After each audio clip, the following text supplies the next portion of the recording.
En aquel tiempo Jesús tomó consigo a Pedro, a Santiago y a Juan, el hermano de éste, y los hizo subir a solas con él a un monte elevado.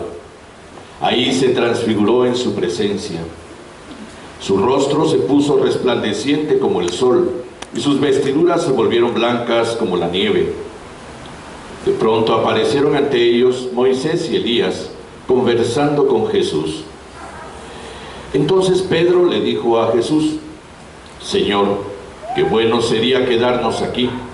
Si quieres, haremos aquí 3 chozas, una para ti, otra para Moisés y otra para Elías. Cuando aún estaba hablando, una nube luminosa los cubrió, y de ella salió una voz que decía: Este es mi Hijo muy amado, en quien tengo puestas mis complacencias. Escúchenlo.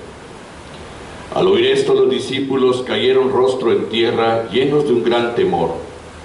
Jesús se acercó a ellos, los tocó y les dijo: Levántense y no teman. Alzando entonces los ojos, ya no vieron a nadie más que a Jesús. Mientras bajaban del monte, Jesús les ordenó: No le cuenten a nadie lo que han visto hasta que el Hijo del Hombre haya resucitado de entre los muertos. Palabra del Señor. Siéntense, por favor.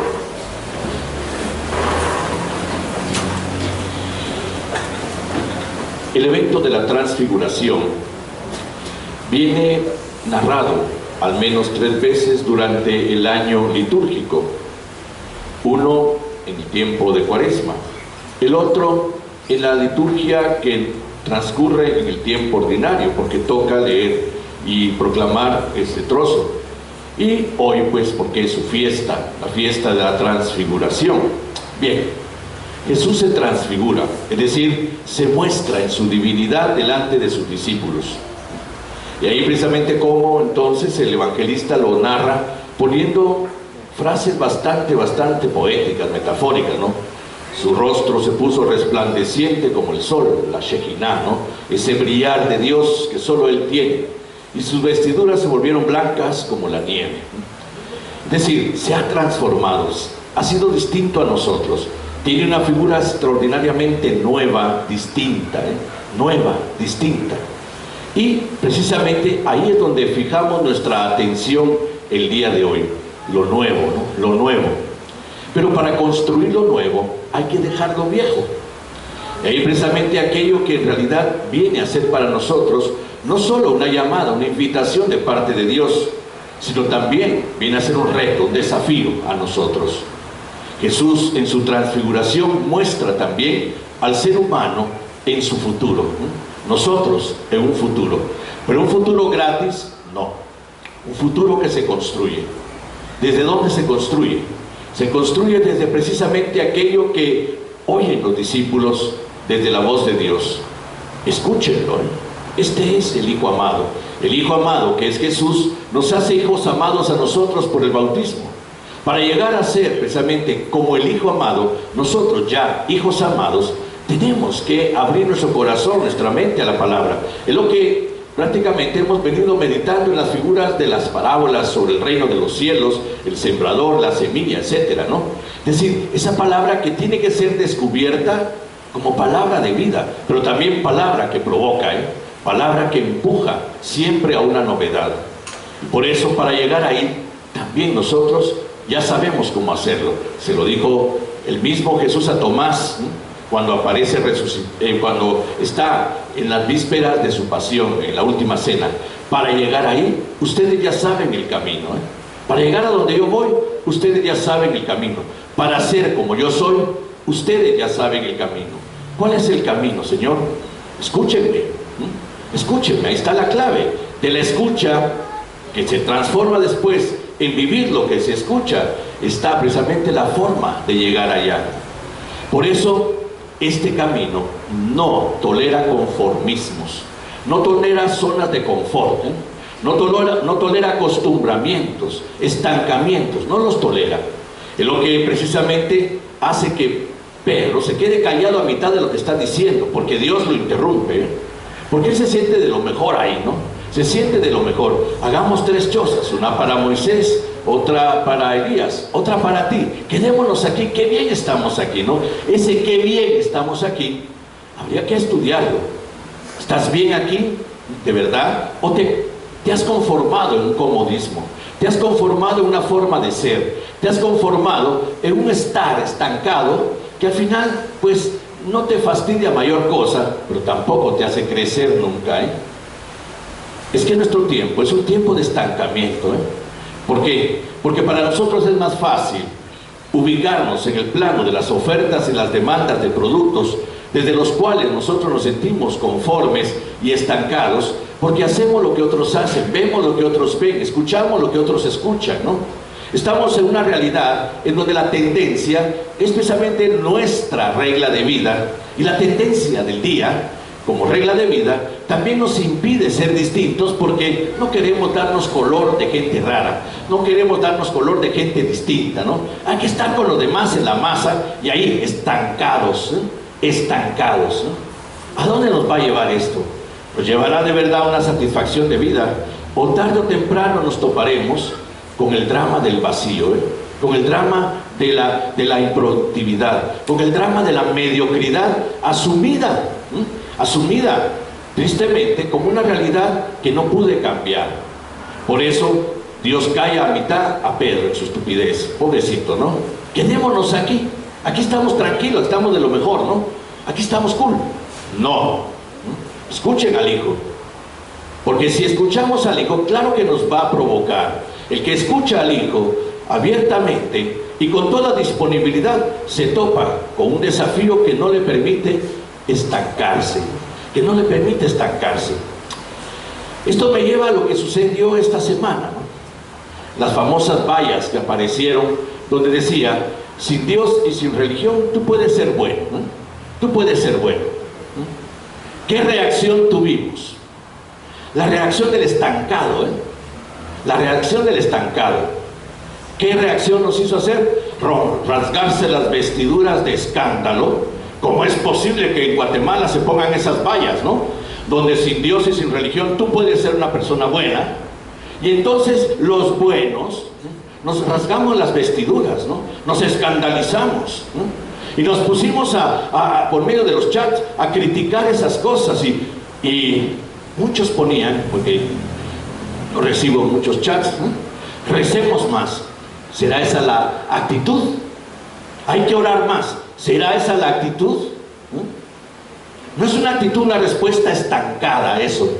Y entonces inmediatamente volvemos a la defensa, ¿no? Ponernos a la defensiva. Hay que quitar esas vallas, hay que denunciar a estos, ¿no?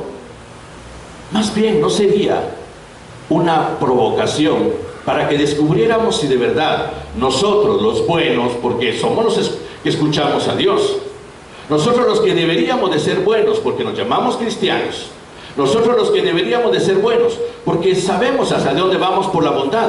Acordémonos que la perfección, es decir, esa transfiguración nuestra, se logra por la bondad, ser buenos. La esencia bondadosa de Dios, ese ser bueno, es lo que lo hace perfecto según Jesús, de acuerdo al Evangelio. Mi Padre da su sol a buenos y malos, y da su lluvia a justos e injustos. Sean perfectos como mi Padre Celestial es perfecto. Es decir, en la bondad de Dios, que se traduce en un actuar del amor, es donde está precisamente el camino de la perfección del hombre. ¿Y podemos estancarnos en el amor? ¿Podemos estancarnos en la bondad? Claro que no. ¿Podemos acomodarnos en el amor y en la bondad? Claro que no. Tarde o temprano se rutinizan, tarde o temprano se vuelven aburridos, tarde o temprano se vuelven insoportables, ¿eh? Es todo un concepto de vida que nos empuja a evolucionar. Bueno, si la perfección se conquista desde la bondad, no, porque a mí Jesús no nos hace poner la atención en que Dios es todopoderoso, en que Dios lo creó todo, lo sabe todo, ¿no? No, ahí no nos puso la atención. Nos puso la atención en que su Padre es bueno y nos creó buenos a nosotros, ¿eh? Tal manera que desde la bondad, por medio de la palabra que ilumina el oriente de nuestra vida, nosotros alcancemos esa perfección, esa transfiguración, porque es nuestro destino. Entonces, si no hemos dado testimonio de eso, no nos quejemos de esas vallas, ¿eh? No nos quejemos de esas vallas. Esas vallas deberían de haber sido más, todo un provocarnos y un examen de conciencia, más que una rasgadera de vestiduras, y una actitud defensiva, porque la actitud defensiva también la tuvieron los escribas y fariseos delante de Jesús, que los provocaba, rompiéndole sus esquemas, derrumbándole sus edificios religiosos, rompiéndole su acomodamiento en la ley. Y por eso se defendieron. ¿Y qué terminaron haciendo? Crucificando a Jesús, matándolo. Entonces, esas vallas deberíamos de haberlas agradecido, porque nos pusieron delante de un examen de conciencia sobre, bueno, si nosotros, los de Dios, no hemos dado testimonio de bondad, ¿por qué? Porque esto no ha cambiado. Sigue una sociedad corrupta, sigue una sociedad violenta, sigue una sociedad llena de tantas situaciones de conflicto, de dolor, de división, que yo debería preguntarme si no soy yo también protagonista de todo eso, Y entonces, si yo, que me digo creyente de Dios, no he sido capaz de testimoniar la bondad de Dios en mi vida, y por eso esto no ha cambiado, entonces es obvio que alguien tenga que invitar a vivir una experiencia de bondad, alejado de aquello que aparentemente no ha funcionado. Y eso porque yo no he transparentado esa bondad, no me he puesto delante de ese desafío, en donde yo tengo que llegar a ser perfecto como Dios es perfecto, desde la forma en que Dios es perfecto y como me lo presenta Jesús. Dios es bueno, Dios es infinitamente bueno, y por lo tanto no pone límites a su bondad. Y como no pone límites a su bondad, sigue adelante en la bondad. Y a eso nos invita a nosotros. Para llegar a donde yo voy, tú ya sabes el camino, le dijo a Tomás. Pero se lo dijo a Tomás y nos lo dijo a todos nosotros. Y nos lo dijo precisamente desde la actitud constante de Jesús delante de los suyos, de su conducta, de su forma de ser. Por eso es que cuando Él se transfigura delante de sus discípulos, se transfigura en momentos, en días antes, en momentos antes de la pasión y de su muerte, para dar a entender que precisamente esa tendencia a lo bueno es una tendencia de muerte y vida, muerte que se hace vida constantemente, y darnos a entender que a dónde nos lleva, cuál sería el verdadero resultado de esto. Jesús resucita, por eso se los va a decir: no cuenten a nadie lo que han visto hasta que el Hijo del Hombre haya resucitado de entre los muertos. La resurrección será la respuesta, porque será la presencia permanente de Jesús de aquello que estos en este momento vieron solo por poquitos instantes, porque fueron unos instantes, pero el resucitado permanece.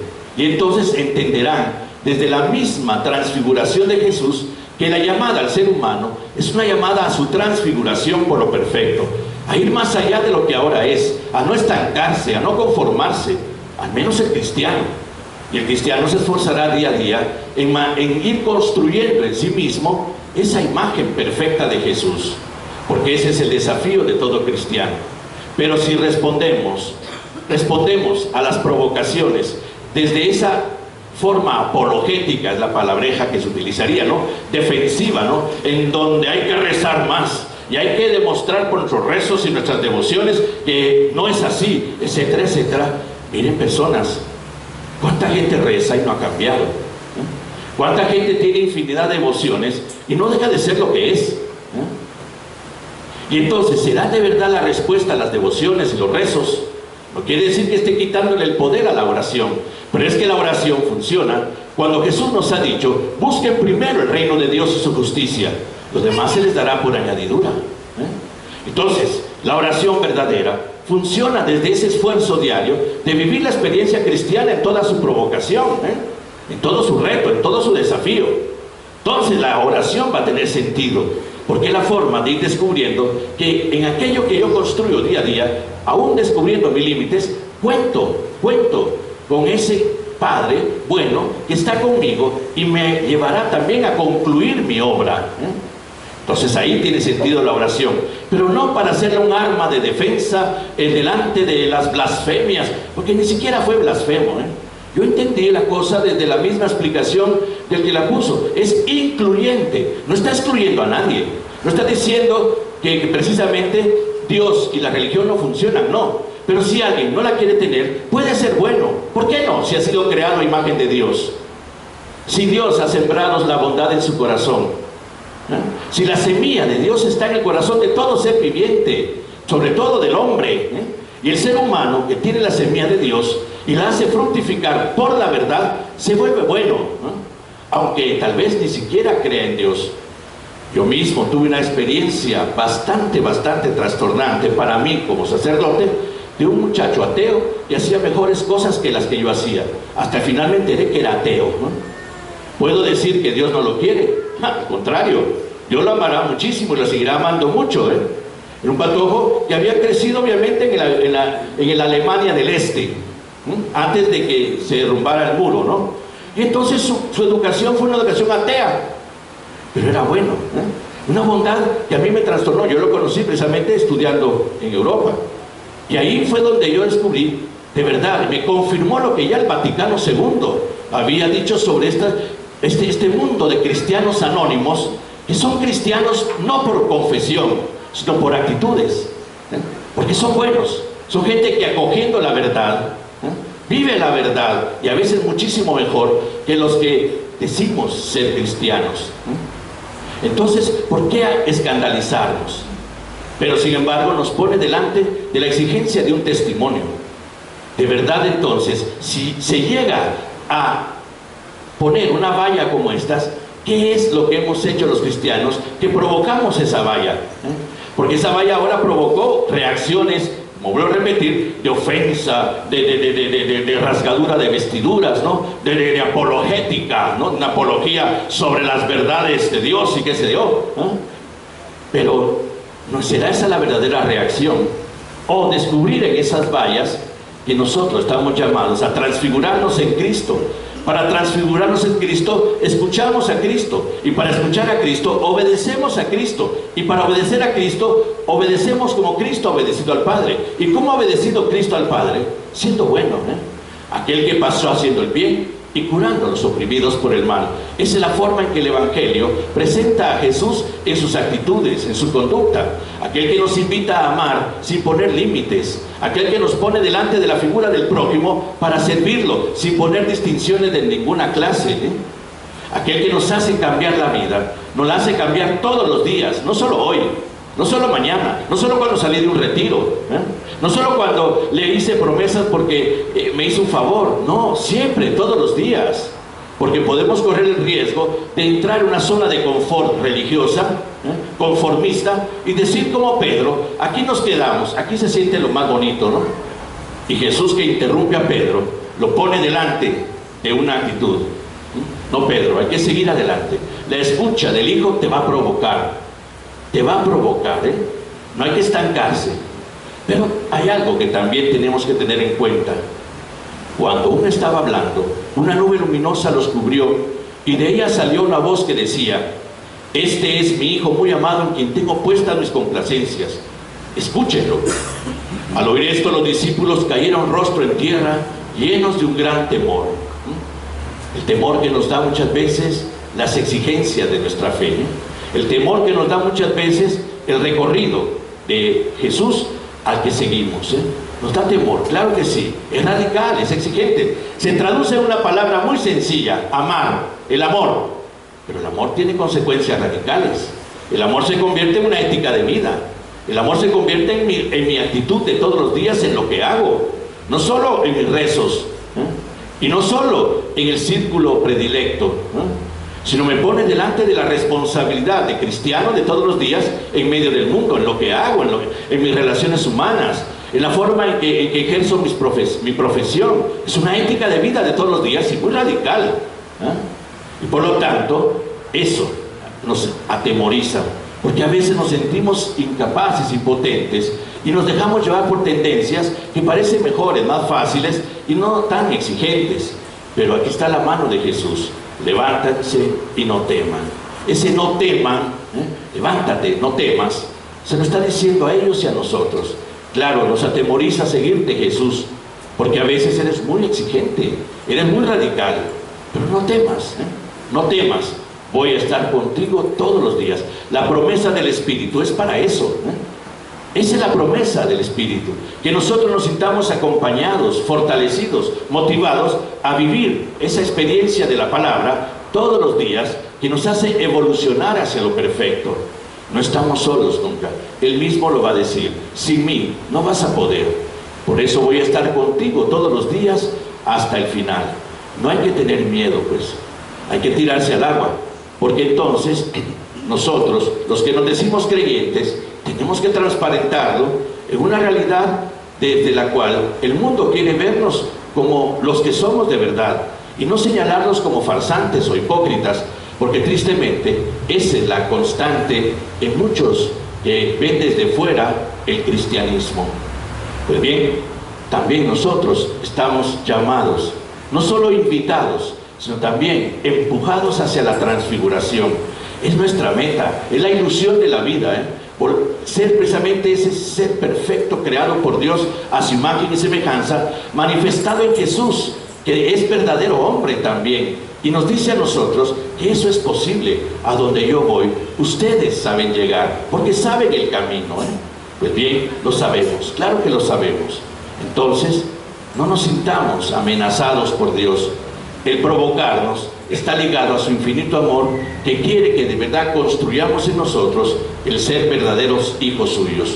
Y bueno, transparentémoslo día a día desde una bondad que se vuelve testimonio de lo que creemos, Y no nos escandalicemos de las cosas desde las cuales a veces venimos señalados, sino aprovechémoslas para sentirnos provocados, hacer un examen de vida, de conciencia, de la intención verdadera de decir creo en Dios, y entonces, sabiendo que Él está con nosotros, pues tirarnos al agua, a ir construyendo esa perfección.